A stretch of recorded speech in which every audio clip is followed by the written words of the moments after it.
पूरा जहाँ अनंत कोटि ब्रह्मांड जिसके शब्द से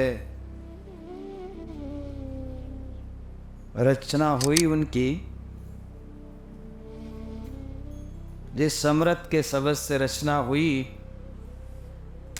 वे समृत सदगुरु कबीर साहब के रूप में काशी में प्रकट हुए।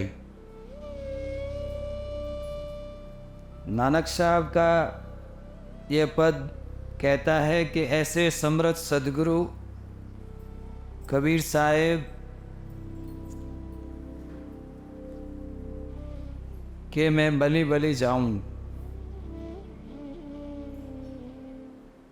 पूर्ण कबीर सकल घट व्यापक, हरदम हाल हजूरा। हरदम हाल और हजूर हैं और सब के घट घट में बसे हुए हैं। तेज पुंज रूप में प्रकट हैं। वाह वाह कबीर गुरु पूरे हो, पूरे गुरु के मैं बलि जाऊं, जाके सकल जहूर है।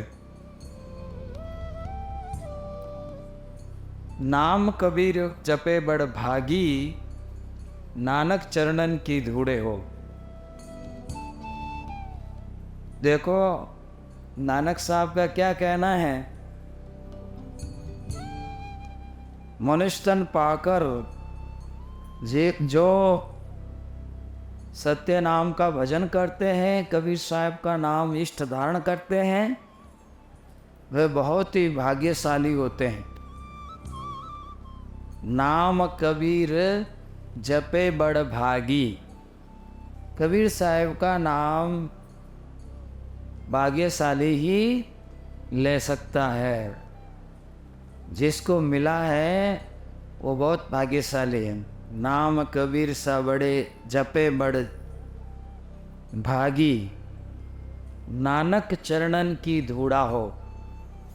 नानक साहब कहते हैं मैं तो साहेब के चरणों की धूड़ हूँ।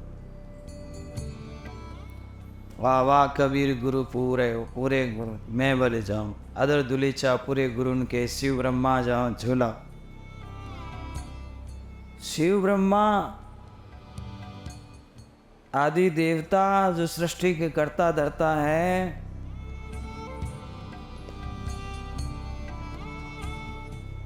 उनकी ताकत उनकी शक्ति से मायावी सृष्टि खड़ी हुई है।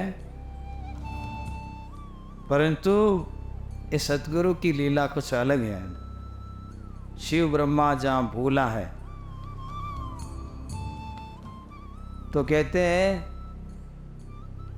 अदर दुलीचा पूरे गुरु के, शिव ब्रह्मा जान भूला है। वाह वाह कबीर गुरु पूरा है। पूरे गुरु के मैं बल जाऊं, जाके सकल जहूरा है।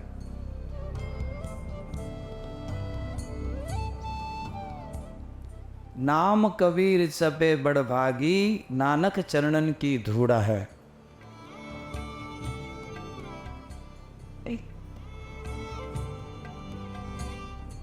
श्वेत ध्वजा फहराए गुरु के। श्वेत ध्वजा कबीर साहेब सफेद रंग को ज़्यादा पसंद करते हैं, इसलिए श्वेत ध्वजा फहरा रही है। यानी नानक साहब को अनुभव हुआ कि साहेब के जो सतलोक हैं, साहेब का जो महल है जहाँ पर साहेब विराजमान रहते हैं, वहाँ श्वेत ध्वजा फहरा रही है। श्वेत ध्वजा फहराए गुरु के, शिव ब्रह्मा है। बाजे अनाथ तुरा, वहाँ पर तुर की आवाज़ हो रही है। तुर रहा भरपूर, आनंद ही आनंद बरस रहा गुरुदेव आपके चरणों में। तो आनंद की वर्षा।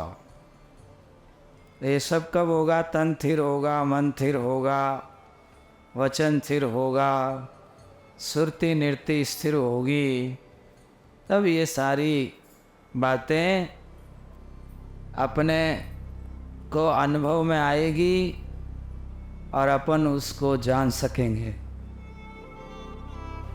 धन धन सतगुरु सत कबीर। धर्मदास जी कहते हैं कि भक्त भव पीड़ मिटाने वाला है। भक्तों की जो भव पीड़ा है उसको मिटाने वाले, जो भक्तों की भव पीड़ा है उसको मिटाने वाले। धन धन सतगुरु सत्य कबीर। धन्य है सदगुरु कबीर साहब, वो जो भक्तों की जो भव पीड़ा है उसको मिटाने वाले हैं। अरे नल नीर जतन कर हार, तब रघुवर ने करी पुकार। जा शतरेखा लिखी सुधार, समुद्र पे सिला तिराने वाले। धर्मदास जी कहते हैं, रहे नल नीर जतन कर हार। यह इतिहास है, रामायण की कथा है। नल नीर दो बंदर थे और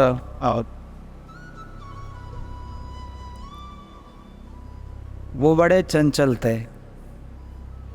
वैसे ही बंदर चंचल होते ही हैं। बड़े चंचल थे, तो यह चंचलता उनकी ज़्यादा चंचल है, तो यह चंचलता ठीक नहीं है। तो क्या काम करते थे,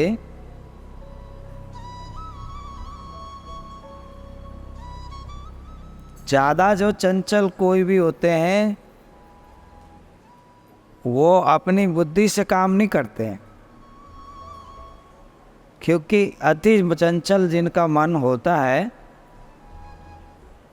उनका बौद्धिक विकास कम होता है। एक बात यह भी है कि ज़्यादा चंचल मन जिसका होता है उसको सिद्धि कम मिलती है। हर कार्य में उनको हानि होती रहती है। हर कार्य उनका अपूर्ण रहता है, पूर्ण नहीं होता है, क्योंकि मन चंचल है।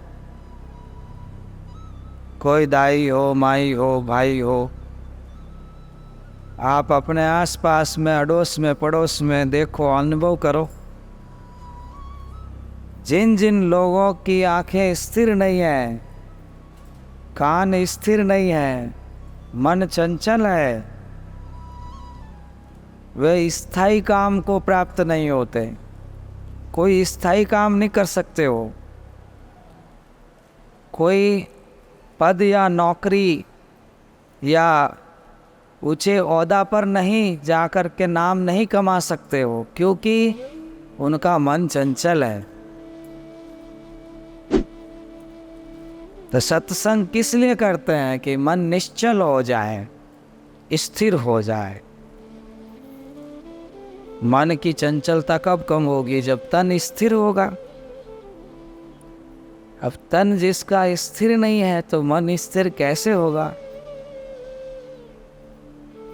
जैसे घड़ा में पानी है, घड़ा स्थिर नहीं तो पानी कैसे स्थिर होगा? ऐसे ही जिसका शरीर स्थिर नहीं है, बॉडी स्थिर नहीं है, उसका मन कैसे स्थिर हो सकता है? चंचलम में मना कृष्णा। हे कृष्ण, आप मुझे ध्यान लगाने की बात कहते हो, मेरा तो मन बहुत चंचल है। तो कृष्ण कहते हैं, अभ्यासेन मन वशीभूताम। अभ्यास करोगे तो अवश्य मन वश में होगा, मन स्थिर होगा, अन्यथा नहीं होगा।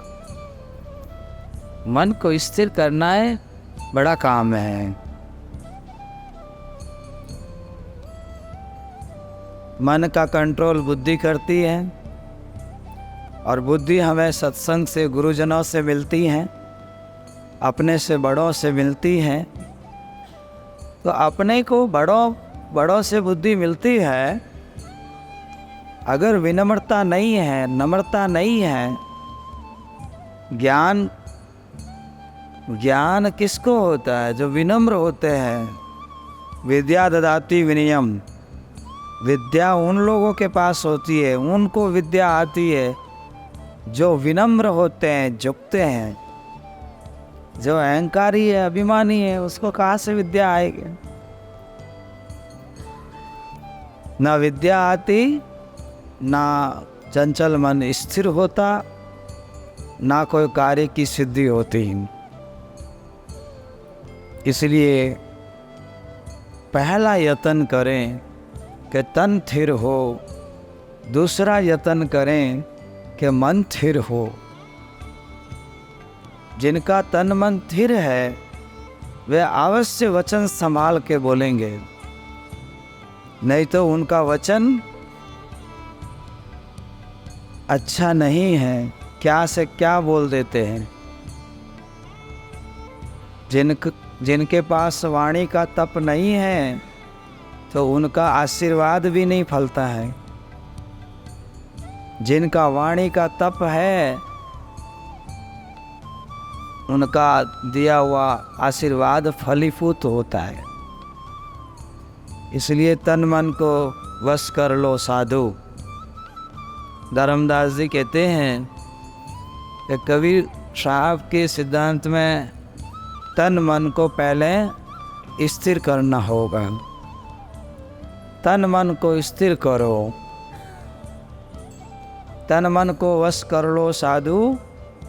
अवघट लेना भाई।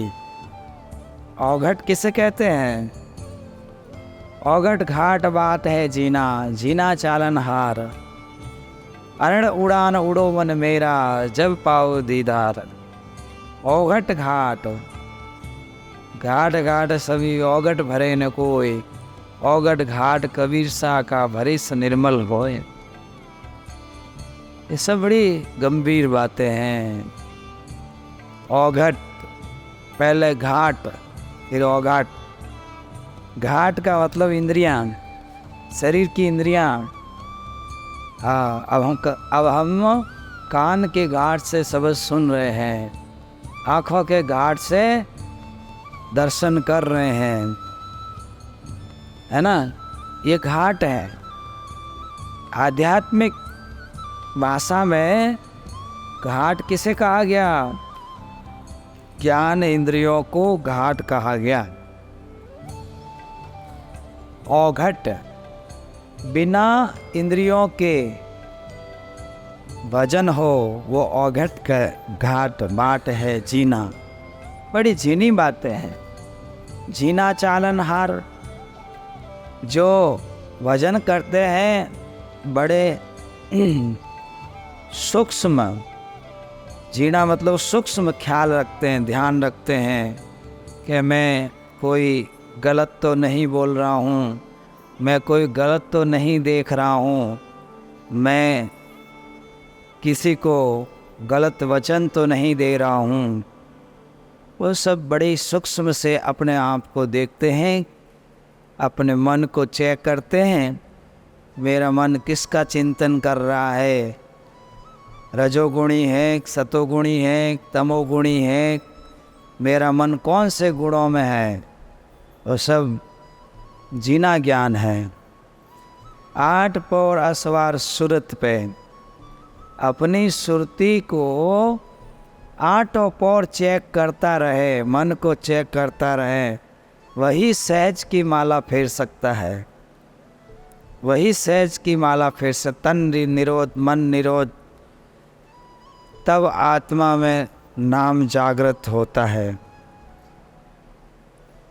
तो हमारा विषय क्या था?